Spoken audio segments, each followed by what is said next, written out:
예배 자리에 함께 해주신 부활의 교 성도 여러분 반갑습니다. 지난 한 주간도 고생 많으셨습니다. 오늘도 우리 신령과 진정으로 예배하는 귀한 시간 됐으면 좋겠습니다.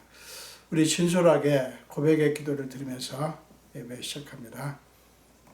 죄도 고백하지만 하나님이 여러분에게 어떤 분이신지, 그리고 여러분이 하나님께 어떤 존재인지를 고백하시기 바랍니다. 우리 기도하면서 예배 시작합니다.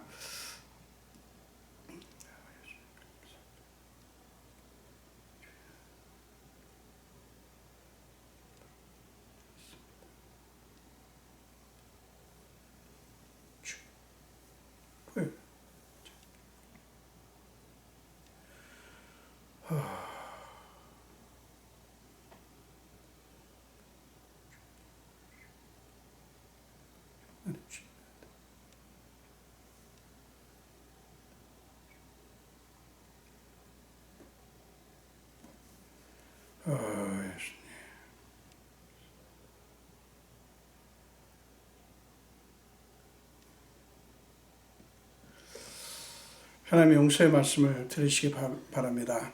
그가 내 모든 죄악을 사하시며 내 모든 병을 고치시며 내 생명을 파멸해서 속량하시고 인자와 긍휼로 관을 씌우시며 좋은 것으로 내 소원을 만족하게 하사 내 청춘을 독수리같이 새롭게 하시는도다. 아멘. 우리 사도신경으로 신앙 고백합니다. 전능하사 천지를 만드신 하나님 아버지를 내가 믿사오며 그 외아들 우리 주 예수 그리스도를 믿사오니 이는 성령으로 잉태하사 동정녀 마리아에게 나시고 본디오 빌라도에게 고난을 받으사 십자가에 못 박혀 죽으시고 장사한 지 사흘 만에 죽은 자 가운데서 다시 살아나시며 하늘에 오르사 전능하신 하나님 우편에 앉아 계시다가 저리로서 산 자와 죽은 자를 심판하러 오시리라. 성령을 믿사오며 거룩한 공예와 성도가 서로 교통하는 것과 죄를 사하여 주시는 것과 몸이 다시 사는 것과 영원히 사는 것을 믿사옵나이다. 아멘.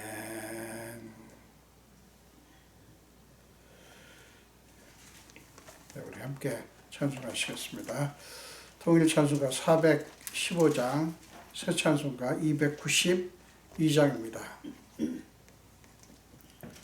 새 찬송가 292장, 통일 찬송가 415장입니다. 주 없이 살 수 없네 죄인의 구주여 그 귀한 법의 피로 날 구속하소서. 우리 함께 찬양하시겠습니다. 주 없이 살 수 없네 죄인의 구주여 그 귀한 법의 피로 날 구속하소서. 구주의 사랑으로 흘리신 보혈이 내 소망 나의 위로 내 영광 됩니다. 주 없이 살 수 없네 나 혼자 못 서리. 힘없고 부족하며 지혜도 없도다. 내 주는 나의 생명 또 나의 힘이라. 주님을 의지하여 지혜를 얻으리. 주 없이 살 수 없네 내 주는 아신다. 내 영의 깊은 간구 마음의 소원을 주밖에 나의 마음 네 알아주리요. 내 마음 위로하사 평온케 하시네. 주 없이 없이 살 수 없네. 세월이 흐르고 이 깊은 고독 속에 내 생명 끝나도 사나운 풍랑일 때 날 지켜주시니 내 곁에 계신 주님 늘 힘이 됩니다.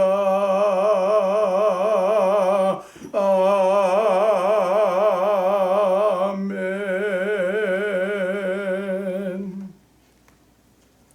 예, 우리 함께 기도하겠습니다. 예수님 감사합니다. 오늘 또 우리에게 예배 드릴 수 있도록 우리를 불러주셔서 너무나 감사합니다. 우리가 무엇인데 무엇이 간데 이렇게 우리를 사랑하십니까? 우리는 거듭거듭 하나님의 자녀답지 못한 모습을 보이며 우리의 욕구와 우리 자신의 그 욕심을 따라 살았지만 하나님은 때에 따라 은혜의 자리로 우리를 부르십니까? 아버지, 지난 한 주간을 돌아보면서 우리는 하나님께 너무나 많은 잘못을 범한 것을 봅니다. 많은 허물을 그리고 많은 죄를 범했음을 고백합니다. 아버지여, 우리를 불쌍히 여기사 예수의 보혈로 우리를 적셔주사 정결케 깨끗하게 씻어주시옵소서. 그래서 오늘 정말 하나님 앞에 온전한 심령으로 예배 드릴 수 있도록 역사해 주시옵소서. 이 예배 시간 정말 살아 역사하시는 주님께 나아갑니다. 살아 역사하시는 주님을 만나기를 원합니다. 주님의 터치를 경험하기를 원합니다. 주의 음성을 듣기를 원합니다. 주의 만져주심을 경험하기를 원합니다. 하나님이여, 우리에게 오셔서 이 예배 자리에 함께해 주옵소서. 어떤 분은 주의 전에 나와서 또 어떤 분은 각자 있는 처소에서 예배를 드리지만 하나님께서 역사하사 모두가 한 은혜를, 같은 은혜를 받을 수 있도록 역사하여 주시옵소서. 우리 성도들의 모든 삶의 정황을 아시는 주님, 지난 한 주간도 그들이 어디서 무엇을 하며 어떤 삶을 살아왔는지 아시는 주님, 그들이 살아가는 이 세상이 불안하고 흔들리고 너무나 불안정한 가운데 있다고 하는 것도 주님은 다 아실 줄 믿습니다. 그럼에도 불구하고 우리를 지난 한 주간 동안 이렇게 지켜주셨고 예배할 수 있도록 해주셔서 너무나 감사합니다. 오 하나님, 오늘 이 예배가 지금까지 드렸던 어떤 예배보다 정말 하나님 앞에 온전히 드려지는 예배가 되기를 원합니다. 예배가 살아 역사하는, 정말 하나님과 온전하게 만나는 귀한 시간이 되기를 원합니다. 아버지, 우리 성도들 한 사람 한 사람 지난 한 주간의 수고와 고통을 기억해 주시고 그들을 정결케 하시고 그들의 마음에 하나님의 은혜가 넘치게 해 주시옵소서. 아버지, 우리는 알면서도, 우리가 누구인지를 알면서도 세상에 눌려서 세상의 눈치를 보며 살았습니다. 아버지여, 우리가 하나님의 자녀들인데, 하나님의 아들이고 딸들인데 우리는 어쩌면 그렇게 세상의 눈치를 보는지 모르겠습니다. 아버지여, 오늘 예배를 통해서 주님의 능력을 힘입기를 원합니다. 주님의 그 우주 만물의 주인 되신 그 주님의 은혜로 새롭게 되기를 원합니다. 우리의 피곤한 몸과 마음을 어루만져 주시사 우리를 깨끗하게 회복시켜 주시고 왕성하게 새롭게 주님께서 기뻐하시는 존재로 회복시켜 주시옵소서. 또한 우리는 오늘 또 하나님의 말씀을 사모합니다. 하나님께서 주시는 말씀을 먹겠사오니 하나님이여, 우리가 입을 넓게 합니다. 하나님께서 우리의 심령을 말씀으로 채워 주시옵소서. 하나님이 사랑하는 귀한 자녀들이 정말 살아가는 이 세상을 보십시오. 어디에도 안정스러운 곳이 없습니다. 어떤 곳도 편안한 곳이 없습니다. 이 나라는 이 나라대로, 저 나라는 저 나라대로 단순히 코로나19 바이러스 때문만이 아니라 모든 것이 너무나 연약한 가운데 흔들리는 가운데 있습니다. 아버지야, 우리에게 흔들리지 아니하시는 분, 견고한 바위 같은 피난처 되신 주님이 계시다고 하는 것이 얼마나 감사하고 얼마나 기가 막힌 은혜인지 모릅니다. 오 예수님, 오늘 예배를 통해서 우리가 하나님 앞에 어떤 존재인지, 그리고 우리가 믿는 하나님이 어떤 분이신지를 확인하면서 그 확인으로 우리 심령도 새롭게 되고 우리의 자아도 눈을 뜨는 귀한 시간이 되게 하여 주시옵소서. 이 교회도 형편과 사정을 아시는 주님, 너무나 연약한 교회입니다. 그러나 하나님께서 기뻐하시는, 하나님께서 마음에 들어 하시는, 하나님께서 어떤 일이든지 마음껏 하고 싶으시는 그런 교회가 되게 하여 주옵소서. 우리가 연약한 가운데서도 오코틀란 교회를 섬길 수 있게 해주시고, 그 교회를 섬기는 가브리엘 형제에게 신학 공부를 할 수 있도록 우리가 뒷받침할 수 있게 해주셔서 감사합니다. 아버지, 그 아들에게 성령께서 늘 임하시고 그냥 지식으로 신학을 공부하는 것이 아니라 하나님의 은혜 안에 깊이 잠기는 그런 능력을 믿는 귀한 아들이 되게 하시고, 그 오코텔란 교회를 통해서 그 오코텔란 지역뿐만 아니라 그 인근의 모든 우리 멕시코 원주민들이 살아 역사하시는 주님을 만나는 역사가 일어나게 하여 주시옵소서. 부자한 종을 지난 2달여 동안 지켜주시고, 이제 주님께서 지금까지 함께 해주시고 이제 다음 토요일은 멕시코로 돌아갈 수 있게 해주셔서 그것도 또한 감사를 드립니다. 하나님, 주님께서 붙들어 주시고 주님이 원하시는 일, 주님의 그 계획하신 일에 부족한 종이 조금의 부족함도 없이 신실하게 섬길 수 있도록 은총 베푸시고, 우리 부활교회 모든 성도님들 한 분 한 분에게 임하시고 섬기시는 장로님과 안수집사님들과 권사님들과 집사님들을 붙들어 주시옵소서. 사업도 어렵고 직장을 잃은 분도 있고, 그리고 언제 어떻게 될지 알 수 없는 그런 불안한 상황이지만 우리는 더욱 하나님을 바라봅니다. 더 하나님을 붙듭니다. 더 하나님께 몰입합니다. 우리를 긍휼히 여겨 주시옵소서. 감사드렸고 예수 이름으로 기도합니다. 아멘.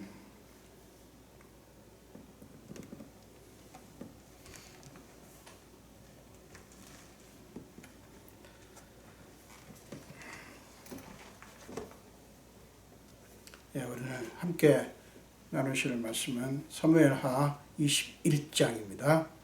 사무엘하 21장 1절부터 6절까지입니다.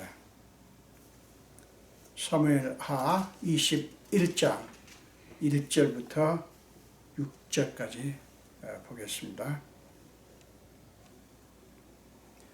우리 함께 한 목소리로 말씀을 같이 읽도록 하겠습니다.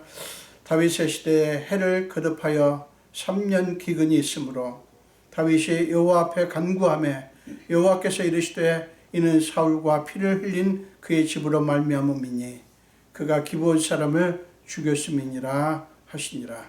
기브온 사람은 이스라엘 족속이 아니요 그들은 아모리 사람 중에서 남은 자라. 이스라엘 족속들이 전에 그들에게 맹세하였거늘 사울이 이스라엘과 유다 족속을 위하여 열심히 있으므로 그들을 죽이고자 하였더라. 이에 왕이 기브온 사람을 불러 그들에게 물으니라. 다윗이 그들에게 묻되 내가 너희를 위하여 어떻게 하랴? 내가 어떻게 속죄하여야 너희가 여호와의 기업을 위하여 복을 빌겠느냐 하니, 기브온 사람이 그에게 대답하되 사울과 그의 집과 우리 사이의 문제는 은금에 있지 아니하오며 이스라엘 가운데에서 사람을 죽이는 문제도 우리에게 있지 아니하니이다 하니라. 왕이 이르되 너희가 말하는 대로 시행하리라. 그들이 왕께 아뢰되 우리를 학살하였고 또 우리를 멸하여 이스라엘 영토 내에 머물지 못하게 하려고 모해한 사람의 자손 7을 우리에게 내주소서. 여호와께서 택하신 사울의 고을 기브아에서 우리가 그들을 여호와 앞에서 목매어 달겠나이다 하니 왕이 이르되 내가 내주리라 하니라. 아멘. 한 번 더 기도하겠습니다. 예수님 감사합니다. 오늘도 부족한 종이 하나님의 말씀을 들고 주님 앞에, 그리고 주님이 사랑하시는 자녀들 앞에 섭니다. 불쌍히 여겨 주옵소서. 하나님께서 성령의 불로 제 입술을 찢어주시고 성령께서 임하사 친히 말씀하여 주심으로 하나님의 말씀이 온전히 선포되고 그 말씀이 성도들의 심령을 새롭게 하고 치유하는 능력이 되게 하여 주시옵소서. 감사드렸고 예수 이름으로 기도합니다. 아멘.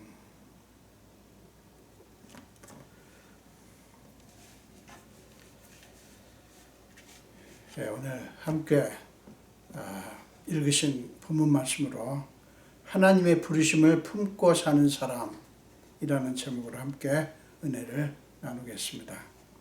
본문은 하나님이 다윗이라고 하는 한 사람을 통해서 자신의 뜻을 이루시는 모습을 우리에게 보여줍니다.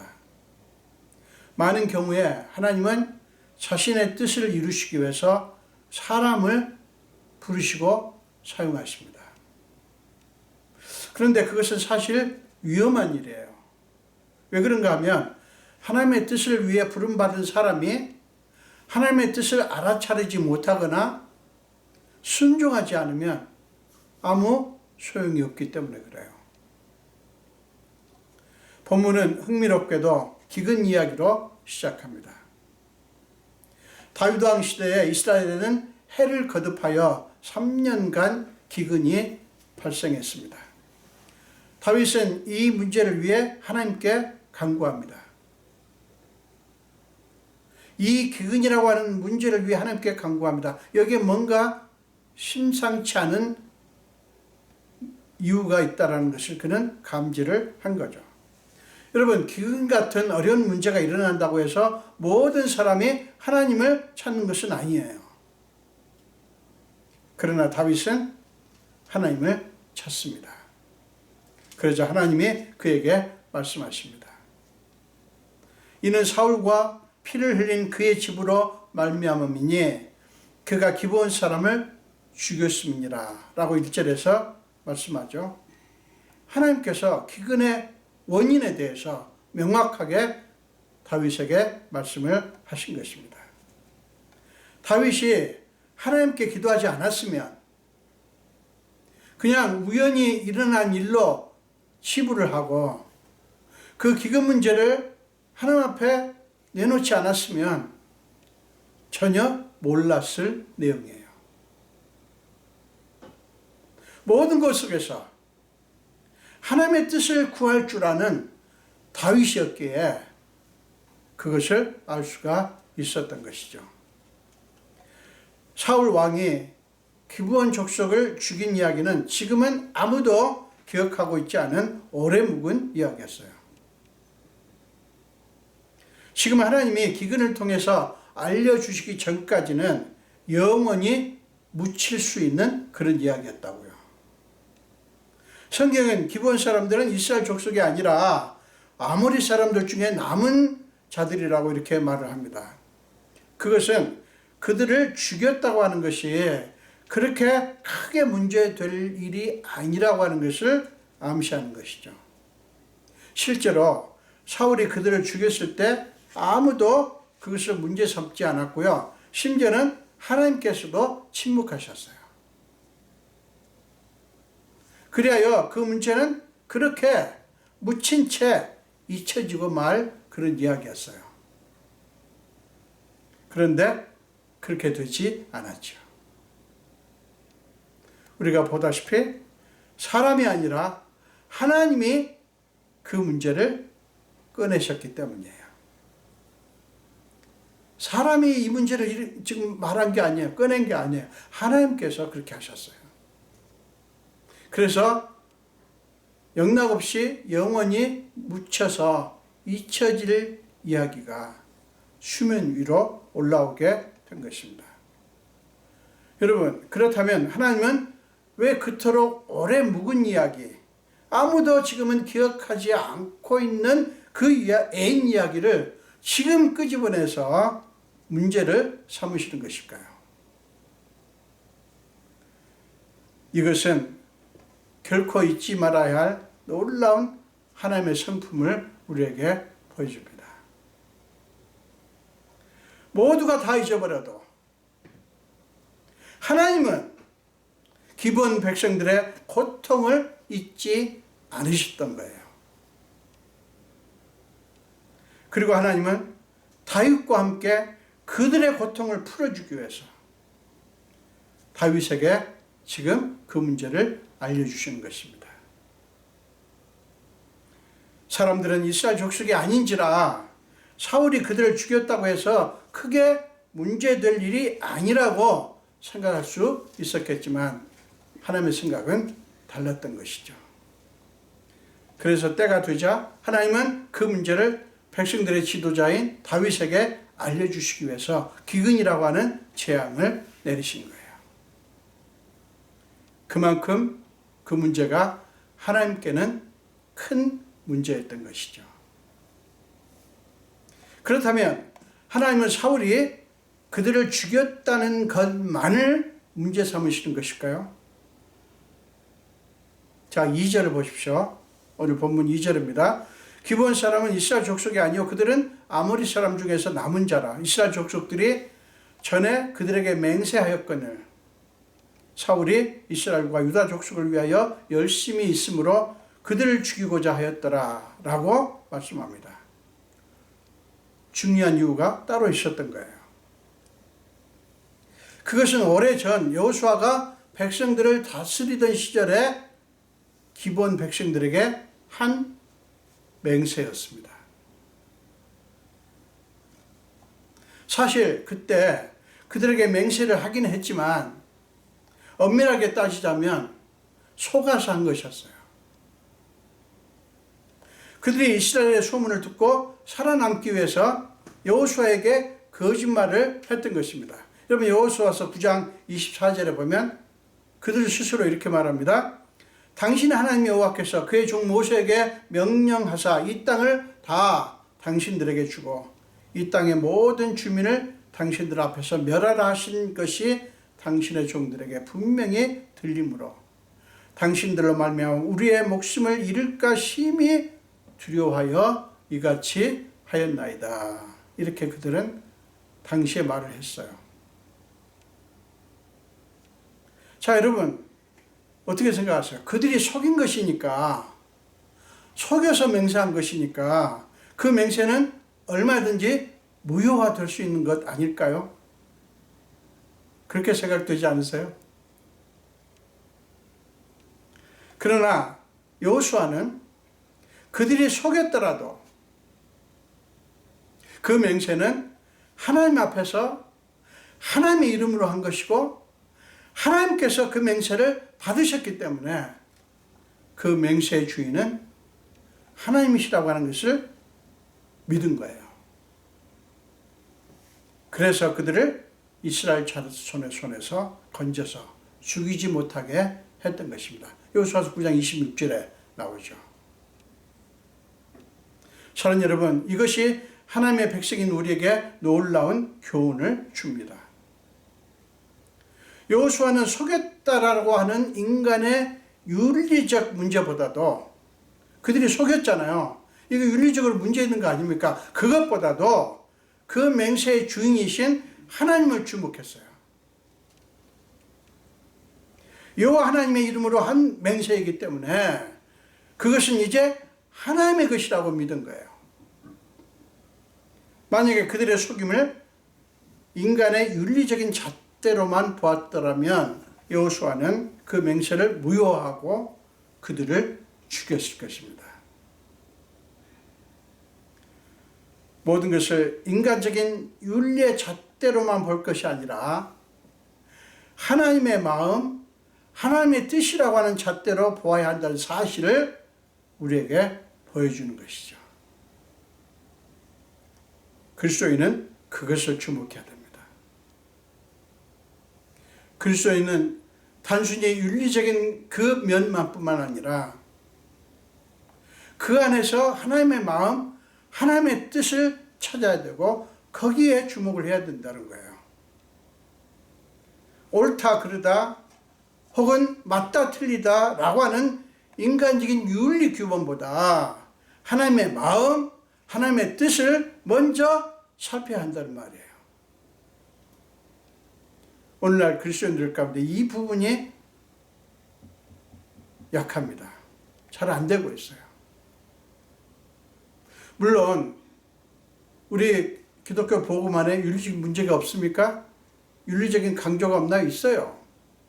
그러나 하나님의 뜻은 언제나 모든 것을 우선합니다. 하나님의 마음은 그 모든 것을 우선해요. 자, 그렇다면 사울 왕은 당시에 그 맹세를 몰랐기 때문에, 여호수아가 한 맹세를 몰랐기 때문에 기브온 사람들을 죽였을까요? 자, 2절 하반부를 보세요. 사울이 이스라엘과 유다 족속을 위하여 열심히 있으므로 이렇게 말씀하십니다. 이게 뭔지 감이 오십니까? 사울이 이스라엘과 유다 족속을 위하여 열심히 있으므로. 여러분, 이 말 속에서 우리는 알 수가 있어요. 사울 왕은 알고 있었다고 하는 것을 우리는 짐작할 수 있습니다. 그러나 그들을 죽이는 일이 백성들이 좋아하는 일이었고, 그래서 그들을 위해서 기브온 족속을 죽였던 거예요. 이게 뭡니까? 사울 왕은 그들의 눈치를 본 것이죠. 그렇게 해서 그들의 마음을 얻고자 하는 비뚤어진 열정이 있었다는 말이에요. 사람의 뜻에 더 마음을 둔 나머지 하나님의 뜻에 대해서는 눈을 감아버린 거예요.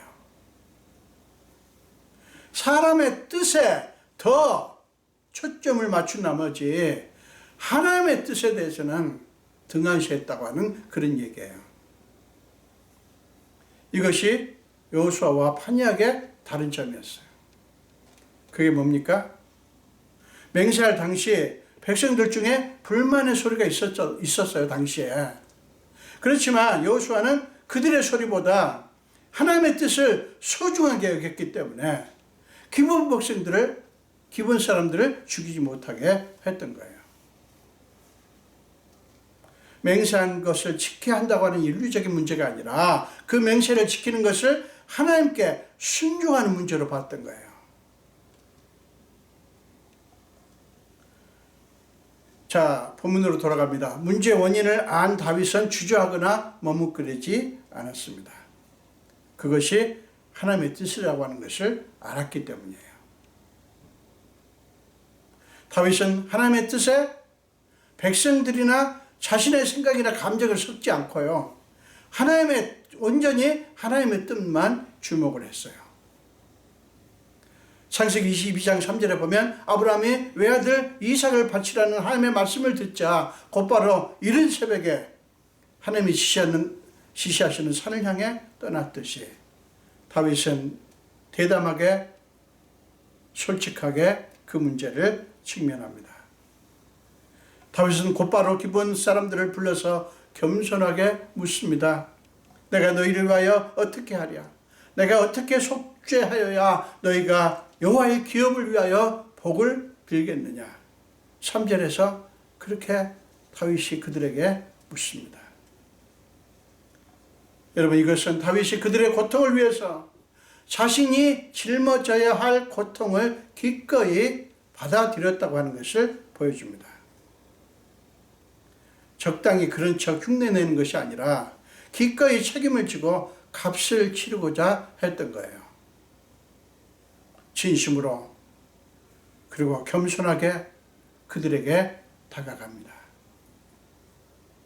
그들이 아무런 두려움 없이 마음을 열고 그들의 고통을 다 쏟아낼 수 있도록 먼저 자신의 마음을 활짝 연 거예요. 여러분, 사울 왕을 한번 생각해 보세요. 그는 사무엘 선지자의 말을 듣고도 받아들이지 않았어요. 인간적으로 보면 그게 훨씬 자연스러운 거예요. 그렇지 않습니까? 사람들이 보통 그렇게 반응하거든요. 다윗처럼 한다는 게 사실은 굉장히 어려운 일인 것입니다. 자, 여러분, 그런데 다윗 왕의 이 말은 3절에 이 말은 참으로 용기 있는 회개의 모습을 우리에게 보여줍니다. 왜 용기 있는 회개입니까? 회개라고 하는 게 절대 쉽지가 않거든요. 회개한다고 하는 것이 쉬운 게 아니에요. 적당히 무슨 말로 내가 잘못했구나, 이게 회개가 아니거든요. 왜 회개하기가 쉽지 않습니까? 어렵습니까? 회개라고 하는 것은, 회개한다고 하는 것은 진실을 직면하는 것이고요. 그 다음에 자신의 실체를 받아들이는 거고요. 그래서 거기에는 자아가 부서지는 아픔이 있고 두려움과 고통이 따르기 때문이에요. 다윗은 내가 너희를 위하여 어떻게 하랴? 내가 어떻게 속죄하여야? 라고 표현을 함으로써 속죄를 위해서라면 어떤 값이라도 치르겠다고 하는 의지를 보여준 것입니다. 그렇습니다. 회개는 하나님께 해야 되지만 또한 사람에게도 해야 합니다. 회개는 당연히 하나님께 하지만 또한 어떤 회개는 사람에게도 해야 되는 거예요. 출애굽기 22장 1절과 4절을 보십시오. 출애굽 22장 1절과 4절입니다. 사람이 소나 양을 도둑질하여 잡거나 팔면 그는 소 한 마리에 소 5마리로 갚고 양 한 마리에 양 4마리로 갚을지니라. 4절이요. 도둑질한 것이 살아 그의 손에 있으면 소나 나귀나 양을 막노라고 갑절을 배상할지니라. 누가복음 19장에 보면 세리장 삭개오도 그랬어요. 주여 보시옵소서, 내 소유의 절반을 가난한 자들에게 주겠사오며 만일 누구의 것을 속여 빼앗은 일이 있으면 내 갑절이나 갚겠나이다. 19장 8절에서 그렇게 고백합니다. 예수님이 그에게 그렇게 고백을 해야 구원이 임한다고 했나요? 아니에요. 예수님은 그저 내가 오늘 네 집에 유하여야 하겠다라고 말씀하시고 기쁘게 맞이하는 삭개오 집에 들어갔을 뿐이에요. 그런 예수님이 자기를 지목해서 이름까지 불러주고 모두가 주인이라고 손가락질하는 자기 집에 머물겠다고 하시는 예수님의 마음에 감동을 했던 것입니다. 그것은 삭개오에게는 전혀 예상할 수 없었던 뜻밖의 은혜였습니다. 그래서 그 예수님의 마음을 그 예수님의 그 따뜻한 그 마음을 안 삭개오는 마음을 활짝 열게 됐어요. 그러자 그는 자신의 죄가 생각났습니다. 삭개오가 그렇게 예수님의 마음을 알고 마음을 연 것처럼 기본 백성들도 다윗 왕의 진심을 알고 그들의 마음의 핏장을 풉니다. 단순히 왕의 말이 아니라 그의 진심을 보았기 때문이에요. 그의 진정성은 하나님의 뜻에 대한 전적인 순종에서 온 것입니다. 하나님의 마음을 안 다윗은 그 하나님의 마음을 기쁘게 받아들인 거예요. 사람들이 하나님의 뜻을 알아도 왜 순종하지 않는지 아세요? 간단합니다. 하나님의 뜻보다 자신의 뜻을 우선시하기 때문이에요. 이게 우리의 중대한 문제죠. 그래서 사람들이 하나님의 뜻을 알고도 실제로 순종하기보다 적당히 흉내만 내는 것입니다. 우리는 어떻습니까? 우리의 신앙 행위, 즉 신앙적인 말이나 행위에는 그런 진정성이 있나요? 예수님은 자기를 보기 위해 뽕나무에 올라간 삭개오에게서 영혼의 진심을 보셨어요. 사는 여러분, 우리 이제 신앙적인 흉내내기 하지 말았으면 좋겠어요. 신앙적인 흉내내기. 바리새인이 되지 말자고요. 그것은 적당히 흉내만 내고는 신자로서 할 일을 다 했다고 스스로 자기 만족에 빠지는 자기 기만의 모습이에요. 다윗은 그런 함정에 빠지지 않았습니다. 솔직했어요. 자신에게 솔직하고 자기의 주인이신 하나님 앞에 솔직했어요. 사랑하는 여러분, 자기 백성도 아닌 기분 족속을 위해서 그렇게 마음을 연다고 하는 것은 굉장히 어려운 일입니다. 다윗이 내가 어떻게 속죄해야 너희의 마음이 풀어지겠느냐 라고 한 간청은 그저 한번 해본 소리도 아니고요, 적당히 넘기려는 눈가림도 아니었어요. 다윗은 자신이나 백성들이 아니라 하나님을 주목했기 때문에 그럴 수가 있었던 것입니다. 여러분 4절, 5절, 6절을 한번 보세요. 오늘 본문 4절과 5절, 6절 한번 보겠습니다. 자, 제가 읽진 않겠습니다. 다윗의 진심을 안 그들은 오랫동안 억누르고 있었던 그들의 고통을 쏟아냅니다. 먼저 사울과 그의 집과 자기들의 문제는 은과 금의 문제가 아니라고 밝힙니다. 돈 문제가 아니라는 것이죠. 그리고 자기들로서는 이스라엘 백성 중 어느 누구도 죽일 권한이 없다고 말합니다. 이게 참 신기한 말이에요. 어떻게 해야 하는지를 알아요. 이스라엘 백성들 중에서 죽여야 되는 거예요. 그걸 알아요. 그렇지만 자기들 손으로 하지 않겠다는 거예요. 뭐예요? 마지막 결정을 왕에게 맡기는 것입니다. 다윗은 다시 한번 너희가 말하는 대로 내가 시행하겠다고 그렇게 말씀을 하자 그들은 용기를 내서 명확하게 자기들의 바람을 밝힙니다. 우리를 학살하였고 또 우리를 멸하여 이스라엘 영토 내에 머물지 못하게 하려고 모해한 사람의 자손 7사람을 우리에게 내주소서.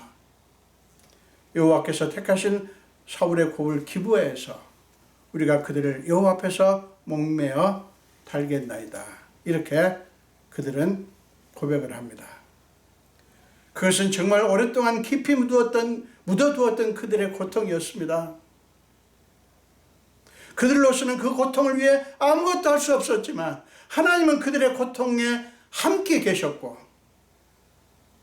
그들을 대신해서 다윗 왕에게 그들의 고통을 알려주셨어요. 왜 다윗에게 그렇게 알려주셨을까요? 하나님이 보실 때 다윗은 자기의 뜻을 소중히 여기고 순종할 수 있는 사람이라고 믿었기 때문이에요.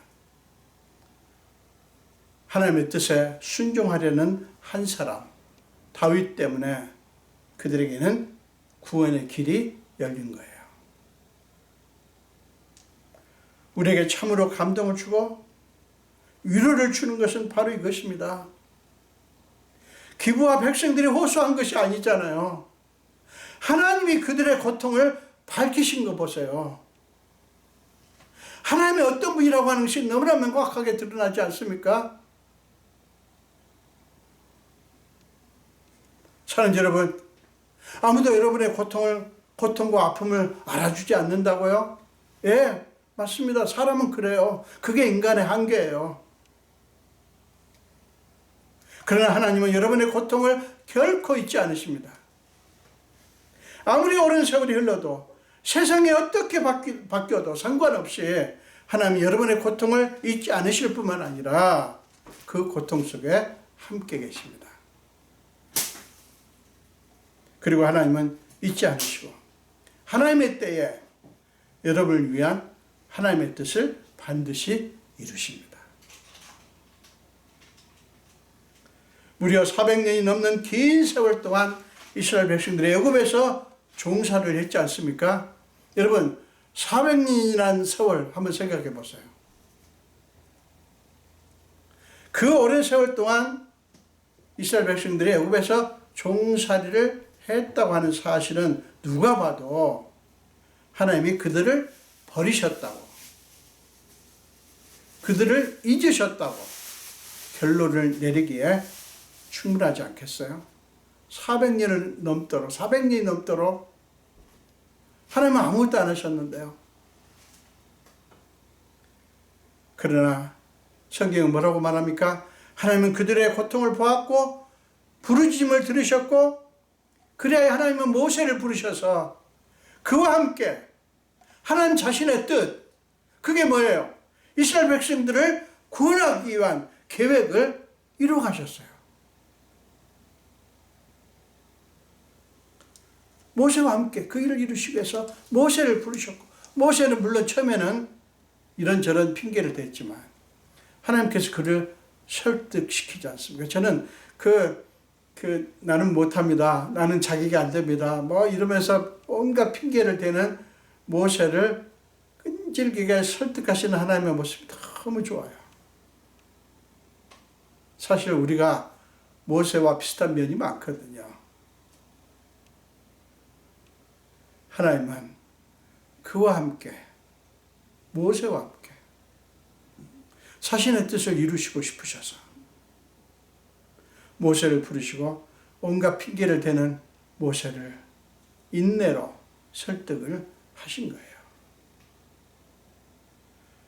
사랑하는 여러분, 기브온 백성들이 스스로 왕을 찾아와서 요구한 게 아니라, 하소연한 게 아니라 하나님이 다윗을 통해서 길을 열어주셨기 때문에, 그들이 그렇게 할 수 있도록 길을 열어주셨기 때문에 자기들의 고통을 풀어낼 수 있었다고 하는 사실을 잊지 마시기 바랍니다. 그들이 한 게 아니에요. 하나님께서 길을 열어주셨기 때문에.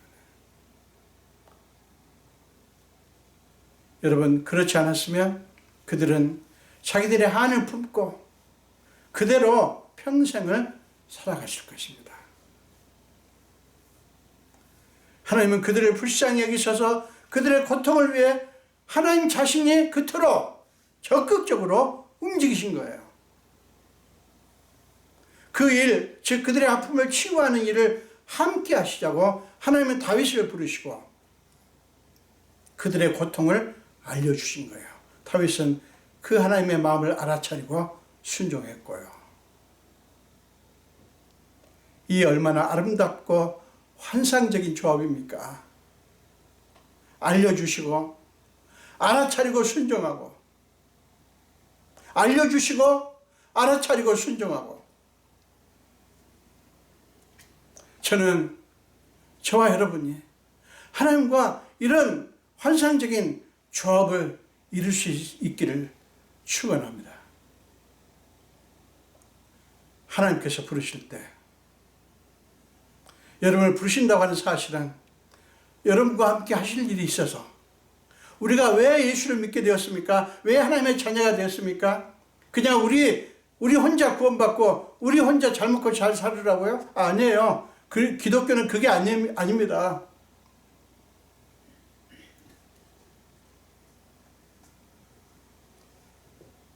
하나님은 우리를 부르셔서 우리를 통해서 우리와 함께 하나님의 뜻을 이루어 가시기를 기뻐하셔요. 자, 그들의 솔직한 요구 조건들을 들은 다윗 왕은 주저없이 내가 내주리라 이렇게 대답합니다. 그것은 단순히 그들의 비유를 맞추는 것이 아니라 하나님의 뜻에 순종하는 것이었어요. 다윗 왕에게 그것은 십자가를 지는 것 같은 고통이었을 것입니다. 하나님의 뜻을 위해서 자기 백성을 내줘야 되잖아요. 여러분 아십니까? 우리 하나님이 그러셨어요. 우리 하나님이 그렇게 하셨어요. 우리를 위한 하나님 자신의 뜻을 이루시기 위해서 독생자를 기꺼이 내주셨다고요. 예수님은 그것을, 즉 하나님의 뜻을 위해서 기꺼이 순종하셨어요. 여러분 기억하십시오. 그렇게 하신 하나님이 우리의 고통을 잊으실 리가 없지 않겠습니까? 그렇게 하신 하나님이 우리의 고통을 잊으시겠어요?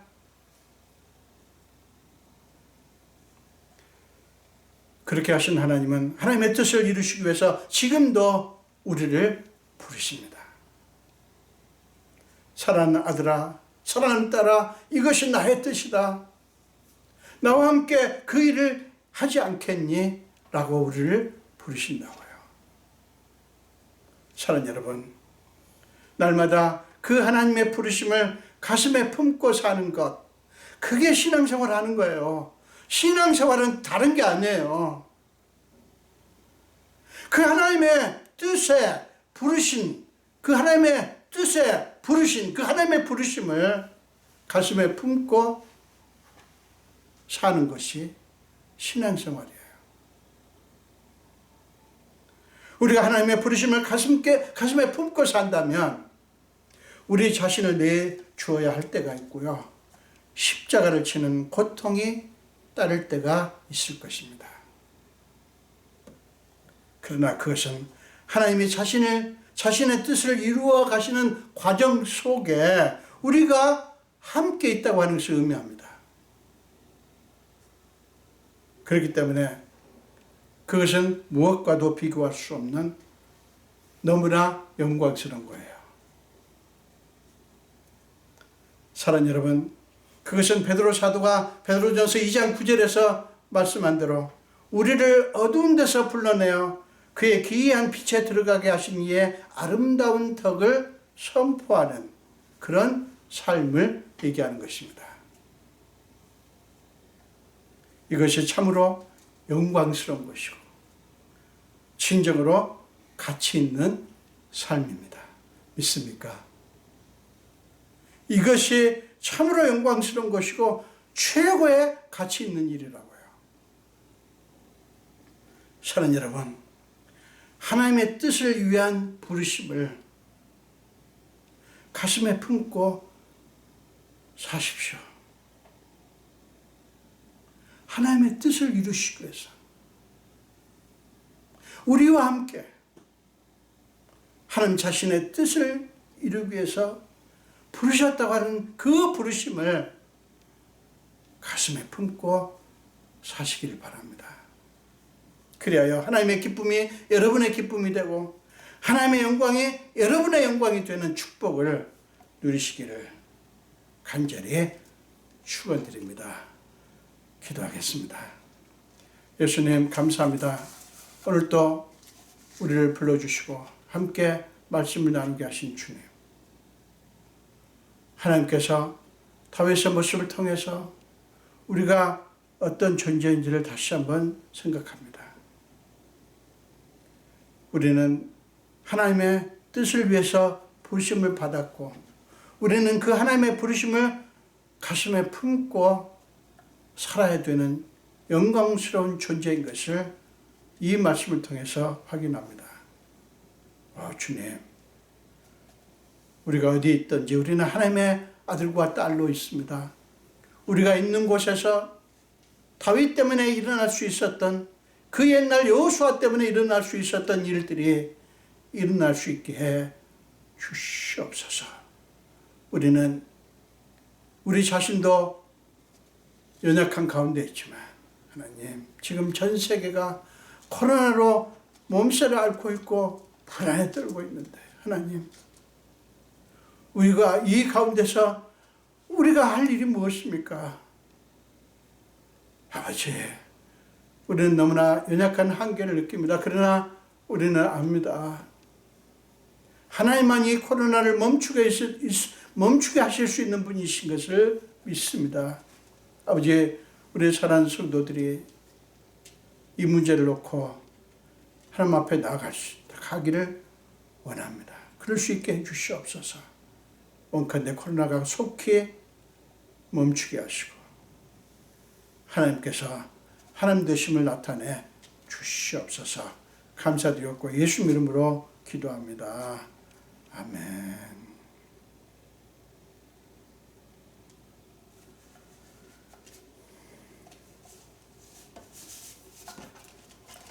네, 우리 사랑합니다. 나의 예수님 찬양하시면서 하나님 앞에 예물을 드리도록 하겠습니다.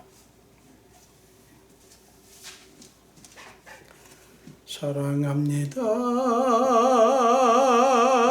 나의 예수님 사랑합니다. 아주 많이요. 사랑합니다. 나의 예수님 사랑합니다. 그것뿐이에요. 사랑한다 아들아, 내가 너를 잘 아노라. 사랑한다 내 딸아, 내게 축복 더하노라. 기도하겠습니다. 예수님 감사합니다. 주님의 사랑하는 자녀들이 오늘도 주님 앞에 귀한 예물을 드립니다. 이 예물 속에 담긴 저들의 형편과 사정과 그리고 간절히 구하는 깊은 마음속의 기도 제목까지 낱낱이 아시는 주님, 하나님이야, 하나님의 사랑하는 자녀들이 오니 하늘을 여시사 하나님께서 하나님의 방식으로 하나님의 수준으로 저들을 마음껏 축복하여 주옵소서. 여러 가지 제목으로 예물을 드렸습니다. 그 중에서 모든 소득의 10분의 1은 주님의 것이라고 믿고 구별하여 11조를 드린 성도들에게 하나님이야, 하나님께서 말라기 3장 10절에서 약속하신 대로 저들의 삶의 창고가 넘치게 하여 주시옵소서. 감사드리고 축복하며 예수님 이름으로 기도합니다. 아멘.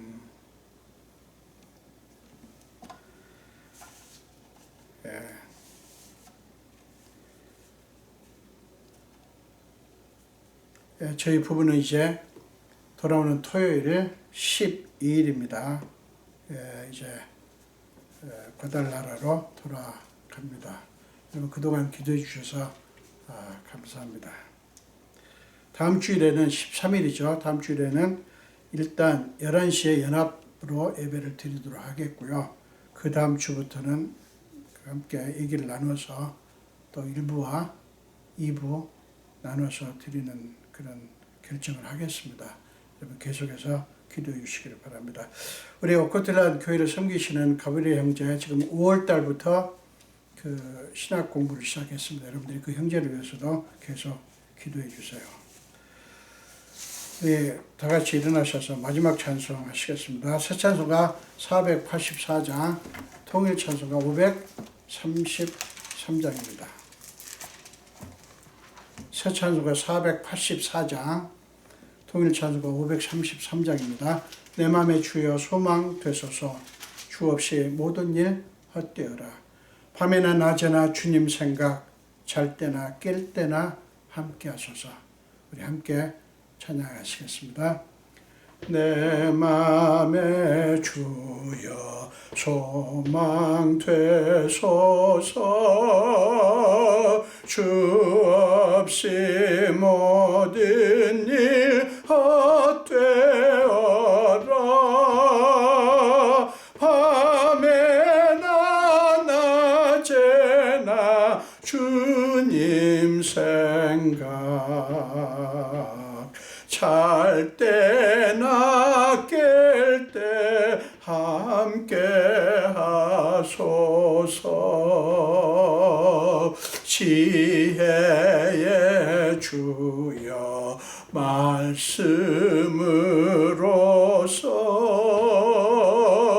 언제나 내 안에 계십소서. 주는 내 아버지 나는 아들. 주 안에 내가 늘 함께하네. 세상의 영광 나 안 보여도 언제나 주님은 나의 기업. 주님만 내 맘에 계시오니 영원한 주님 참 귀하셔라.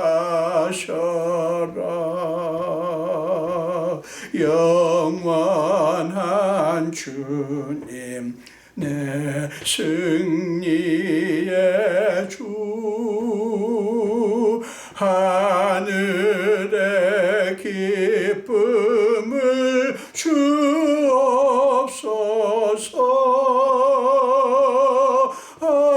어떠한 고난이 닥쳐와도 만유의 주여 소망 되소서.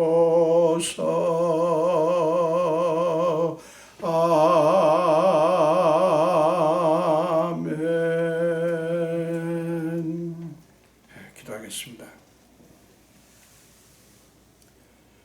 지금은 우리 주 예수 그리스도의 크신 은혜와 하나님 아버지의 지극하신 사랑하심과 우리 삶 속에 기꺼이 들어오셔서 우리의 모든 무거운 짐과 연약함을 다 짊어지시고 날마다 우리 위해서 탄식함으로 간구하시는 성령님의 감화, 감동, 역사하심이 오늘 예배를 드리며 특별히 말씀을 듣고 이제 하나님의 부르심을 가슴에 품고 살기로 작정하는 우리 성도들의 머리 위에와 우리 온 교회 위에 지금부터 영원토록 함께 하시기를 간절히 축원하옵나이다. 아멘.